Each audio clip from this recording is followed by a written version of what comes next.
오늘 보실 하나님의 말씀은 베드로전서 3장 8절에서 12절까지 말씀입니다.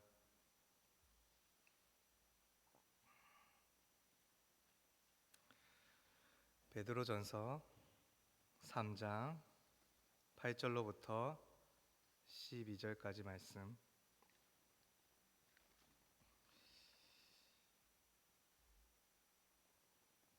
제가 읽어드리겠습니다. 마지막으로 말하노니 너희가 다 마음을 같이하여 동정하며 형제를 사랑하며 불쌍히 여기며 겸손하며 악을 악으로 욕을 욕으로 갚지 말고 도리어 복을 빌라. 이를 위하여 너희가 부르심을 받았으니 이는 복을 이어받게 하려 하심이라. 그러므로 생명을 사랑하고 좋은 날 보기를 원하는 자는 혀를 금하여 악한 말을 그치며 그 입술로 거짓을 말하지 말고 악에서 떠나 선을 행하고 화평을 구하며 그것을 따르라. 주의 눈은 의인을 향하시고 그의 귀는 의인의 간구에 기울이시되 주의 얼굴은 악행하는 자들을 대하시느니라 하였느니라. 아멘. 오늘 본문의 첫 단어가 무엇으로 시작되고 있습니까? 마지막으로. 이 마지막으로는 베드로전서 편지 전체를 아우르는 마지막이 아니라 2장 18절로부터 시작해서 3장 7절까지 이르기까지 나타났던 순종에 관한 권면들에 대한 소결론입니다. 어떤 순종이 있었죠?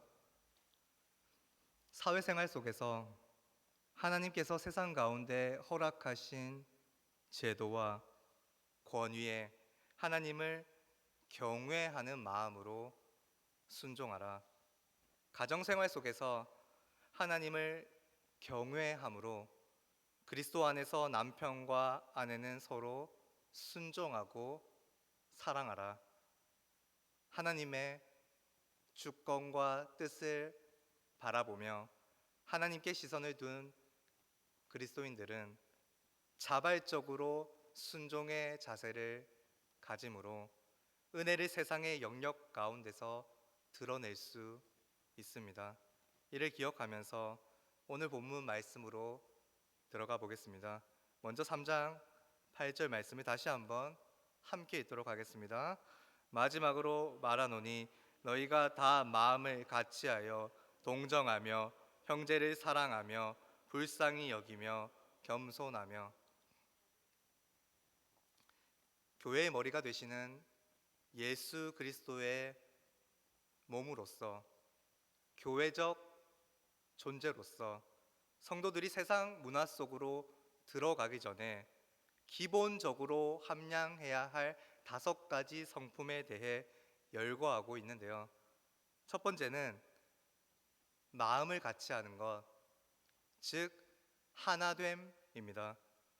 그리스도 안에서 성도들은 같은 뜻과 태도를 가지고 복음 전파라는 같은 목표를 향해 달려나갑니다.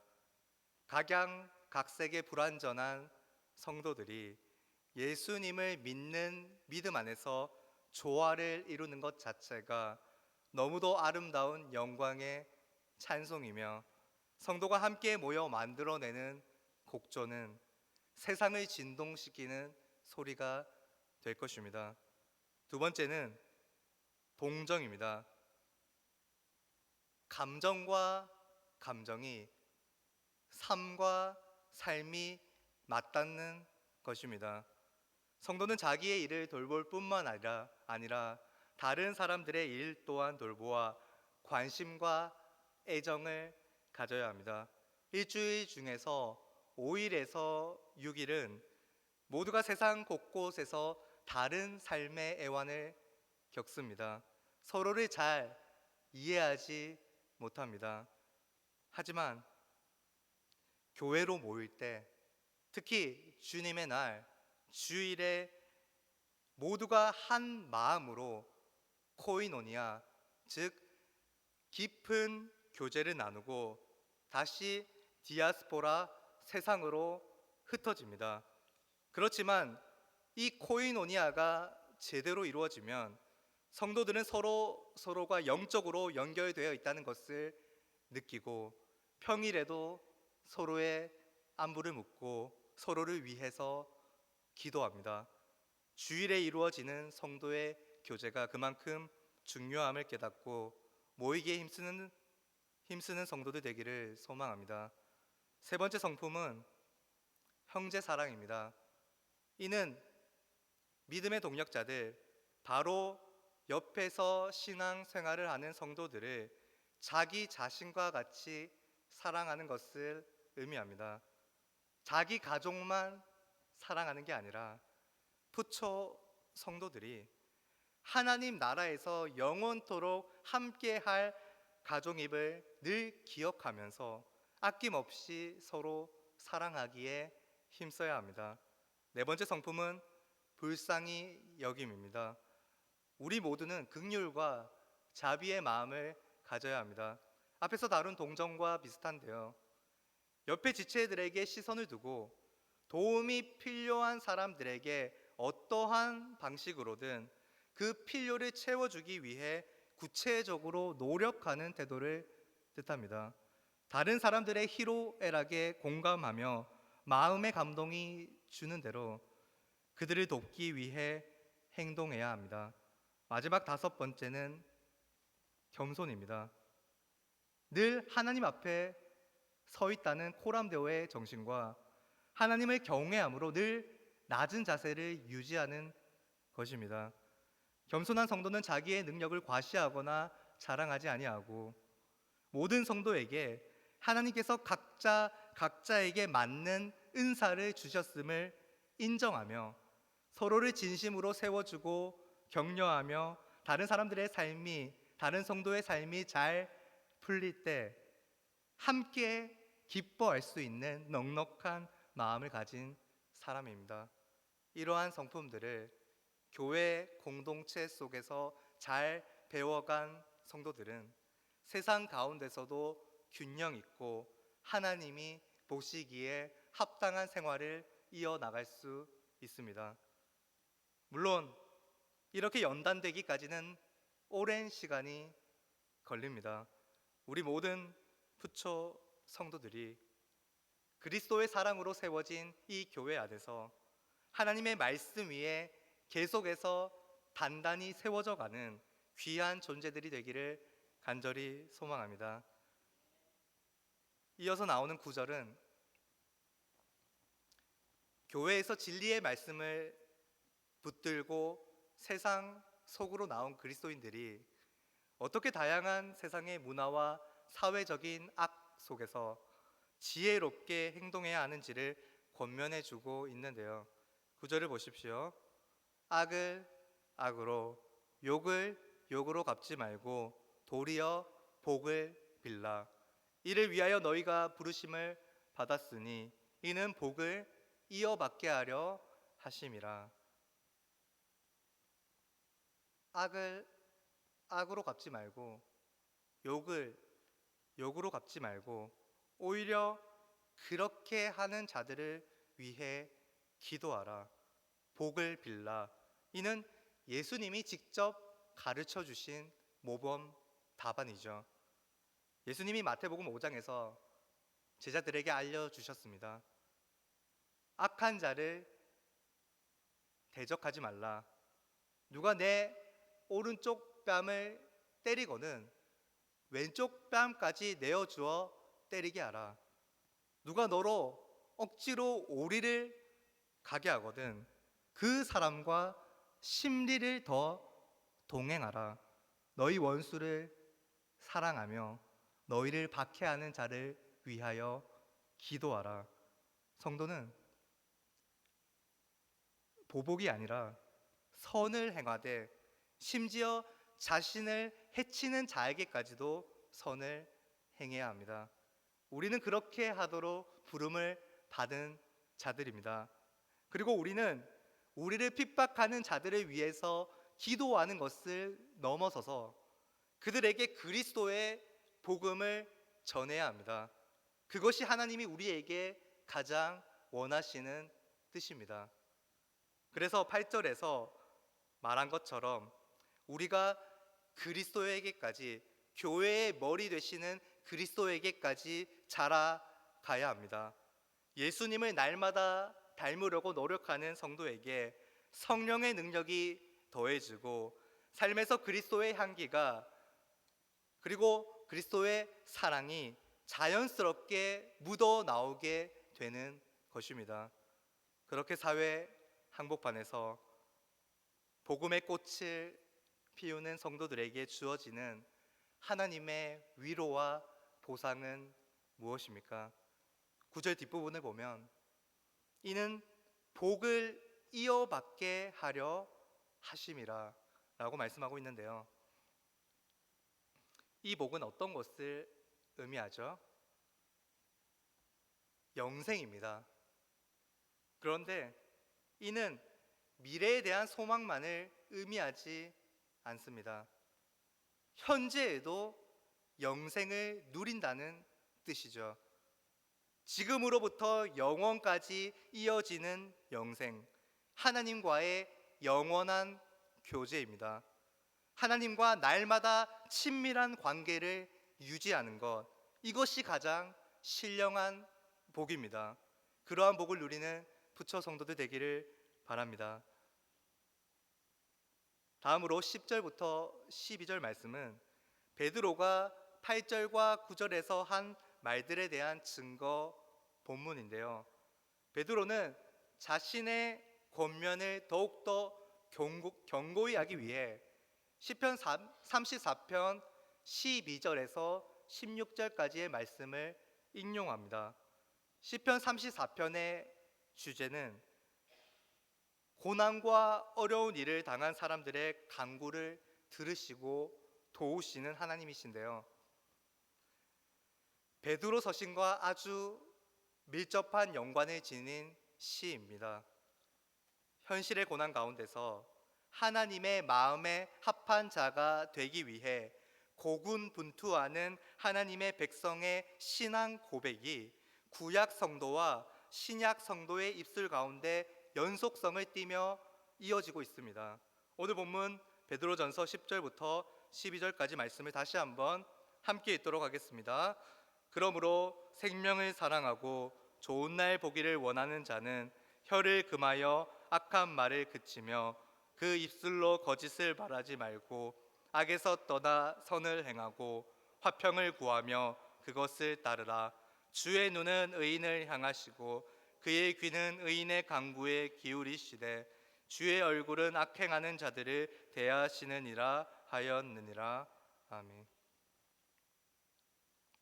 베드로가 시편 34편의 구절들을 인용한 가장 큰 이유가 무엇일까요? 이 시는 다윗이 진짜 죽을 수도 있는 절체절명의 위기 속에서 겨우 살아 돌아오면서 지은 시인데요, 이 과정 속에서 다윗은 하나님의 선하심을 찬양하며 노래를 지어 백성들에게 가르쳐 부르게 했습니다. 가장 큰 이유가 바로 시편 34편 11절 말씀에 담겨 있는데요, 제가 읽어드리겠습니다. 너희 자녀들아 와서 내 말을 들으라. 내가 여호와를 경외하는 법을 너희에게 가르치리로다. 그러고는 12절부터 16절까지 베드로가 인용한 말씀이 나옵니다. 하나님을 경외하는 법을 성도들이 제대로 배워야 함을 강조하는 거죠. 오늘 말씀의 가장 큰 핵심이 바로 하나님을 경외하는 것입니다. 세상에서 가장 지혜로운 사람이었던 솔로몬의 잠언 전체에서 강조하고 있는 것도 바로 하나님 경외이지요. 하나님 경외를 가장 쉬운 말로 하면 하나님이 하라고 하신 것을 하고 하나님이 하지 말라고 하신 것은 하지 않는 것입니다. 그럼 하나님을 경외하기 위해 어떻게 행동해야 하는지 구체적으로 살펴보면요. 10절에서 생명을 사랑하고 좋은 날 보기를 원하는 자, 이 말은 하나님을 전적으로 신뢰하고 있기 때문에 하나님께 시선을 두고 있기에 이 땅에서의 외향적인 삶의 모습이 어떠하든 간에 이 땅에서 자족하며 만족하는 사람입니다. 그리스도 안에서 참된 만족을 누리고 있기에 상황이 어려워도 오늘 또 좋은 날, 오늘 또 주가 허락하신 날이라는 고백을 할 수 있는 사람입니다. 이러한 사람이 되기 위해 혀를 금하고 악한 말을 그치며 거짓을 말하지 말아야 합니다. 야고보서에서도 혀를 제어하라고 거듭 강조했듯 베드로도 혀의 문제를 강력하게 드러내고 있는데요. 혀를 통제하지 못하는 자는 각종 형태의 문제들을 일으키게 됩니다. 따라서 하나님이 불쾌해하시고 미워하시는 모든 유형의 악한 말들을 자제하며 의도적으로 혹은 자신의 이익을 위해서 거짓말로 주변의 분위기를 흐리게 하는 것을 하지 말라고 합니다. 입술의 말은 따가닥 따가닥 달리는 말보다 훨씬 빨라서 수많은 사람에게 와전되고 왜곡될 수 있음을 우리는 삶으로 이미 경험하고 있지 않습니까? 그러므로 우리는 공동체를 건강하게 지키기 위해서 적극적으로 혀를 절제할 수 있어야 합니다. 11절에서는 악에서 떠나 선을 행하라 라고 강조하고 있는데요. 말과 행동은 언제나 연결되어 있습니다. 혀를 잘 제어하는 사람은 늘 악에서 떠나 있습니다. 말을 함부로 하지 않는다는 것은 하나님을 언제나 두려워한다는 것이기에 이들은 언제나 선하신 하나님을 바라보며 선을 행할 수 있습니다. 죄가 없으신 예수님이 죄인의 짐을 대신 지고 죄인에게 긍휼을 베푸신 것처럼 악에서 떠난 사람이 악인들의 말과 핍박에 휘둘리지 않고 오히려 악을 선으로 갚을 수 있는 것입니다. 뿐만 아니라 말과 행동이 선을 향해 있으면 화평을 추구하게 됩니다. 화평을 이루려는 사람은 수동적이 아니라 능동적인 태도로 자기를 희생하면서까지 좋은 관계를 만들려고 노력합니다. 그리고 하나님과의 관계가 화목한 사람에게는 하나님의 말씀이 주는 지혜가 삶의 여러 갈등 가운데서도 효과적으로 작용해 큰 문제가 생기기 전에 이를 타개하고 해결할 수 있는 능력을 발휘하게 됩니다. 그렇게 삶의 여러 영역에서 화목한 분위기가 이어질 때 하나님이 매우 기뻐하십니다. 예수님이 마태복음 5장 9절에서 이렇게 말씀하셨습니다. 화평하게 하는 자는 복이 있나니 그들이 하나님의 아들이라 일컬음을 받을 것이며, 예수님을 믿음으로 하나님의 자녀가 된 성도들은 세상의 빛과 소금으로 화평을 이루는 자들입니다. 다른 말로 하면 예수님의 십자가로 인해 의롭게 된 자, 의인이라고 할 수 있죠. 의인의 눈은 다메섹 동상에서 예수님을 인격적으로 만나 눈이 멀었다가 다시 새롭게 눈을 떠 하나님의 푯대를 향해 복음을 들고 달려나갔던 바울의 눈처럼 오직 하나님만 바라보며 믿음의 경주를 달리는 자의 눈입니다. 그러한 영적인 시각을 가진 의인에게 오늘 본문 12절 말씀과 같이 하나님의 눈이 향하십니다. 하나님이 의인을 주목하신다는 표현은요, 하나님이 이들에게 가장 좋은 것을 주시고자 이들을 지켜보고 계신다는 뜻입니다. 이들의 인생 전체, 그러니까 고난과 핍박, 삶의 여러 애환들까지도 모두 다 감찰하신다는 뜻입니다. 그래서 이들이 가장 필요로 하는 것들을 하나님의 방식으로 채워주신다는 거죠. 여러분, 하나님의 자녀가 된 우리에게 하나님이 아무런 이유와 뜻 없이 허락한 일들은 결코 없음을 믿으시기 바랍니다.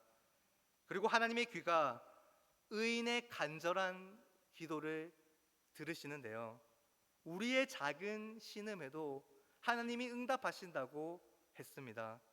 우리가 하나님을 찾으며 하나님께 간절히 부르짖을 때 하나님은 우리의 기도를 들으시고 우리를 위로하시고 우리를 보호하시며 하나님의 손이 직접 우리에게 고통을 선사하는 악인들을 심판하십니다.